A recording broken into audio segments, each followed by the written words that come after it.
ইতিমধ্যে যে খবর পাওয়া যাচ্ছে, রাজ্যপাল সিভি আনন্দ বোস এবং সুকান্ত মজুমদার তারা ঘটনাস্থলের উদ্দেশ্যে রওনা হয়েছেন। কিছুক্ষণ আগে রেলমন্ত্রী অশ্বিনী বৈষ্ণব পৌঁছে যান দুর্ঘটনাস্থলে এবং মুখ্যমন্ত্রী মমতা বন্দ্যোপাধ্যায় ইতিমধ্যে রওনা হয়েছেন উত্তরবঙ্গের উদ্দেশ্যে।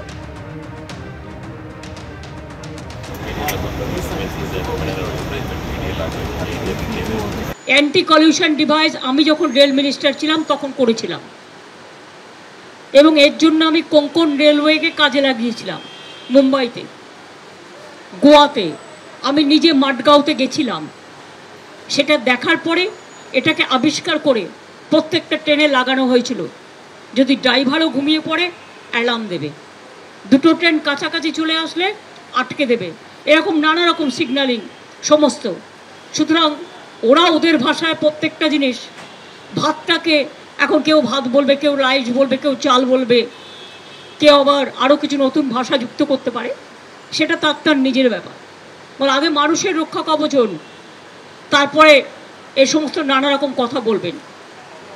রেলে একটা স্ত্রী ছিল, আজকে তো আমি অনেককে শুনেছি, এটা ক্রিটিসিজম নয়, এটা একান্তই প্যাসেঞ্জার অ্যামিনিটিস এত কমে গেছে যে যাত্রী নাইট জার্নি করে, এমনকি যেগুলো স্লিপার কোচ, এমন বিছানা দেওয়া হয় শুতে, তাতে নানা রকম ডার্টি থিংস থাকে, বাথরুমগুলো পর্যন্ত ক্লিয়ার করা হয় না। Food quality also became very bad.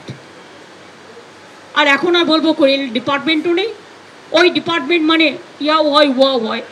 এখন তো আর রেলে বাজেট নিয়ে উঠিয়ে দিয়েছে, রেল মিনিস্ট্রিটা আছে, কিন্তু রেলের সেই আগের যে মাধুর্য সেটাকে নষ্ট করে দিয়েছে। সুতরাং রেল হ্যাভ বিকেম টোটালি পেরেন্টলেস।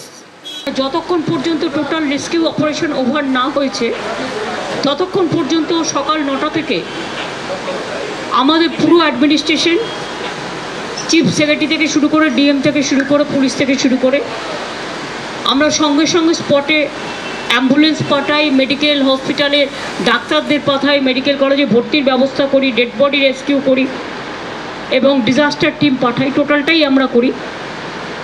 তারপরে আফটার অপারেশন আমি সকাল থেকেই চেষ্টা করছি ফ্লাইটের, কিন্তু ফ্লাইট পাইনি।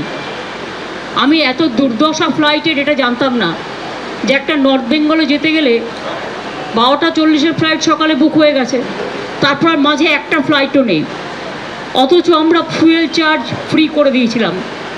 এবার আমি ভাববো, তার কারণ হচ্ছে গ্রোথ নম্বর 1 থাকবে, আমাদের এখান থেকে ফ্লাইটে সব তেল নেবে বিনা পয়সায়, সারা ভারতবর্ষ সারা পৃথিবী ঘুরে বেড়াবে, আর কলকাতার ফ্লাইটগুলো তুলে নেবে, নর্থ বেঙ্গল যাওয়ার ফ্লাইট তুলে নেবে, একটা যাতায়াতের পর্যন্ত জায়গা নেই।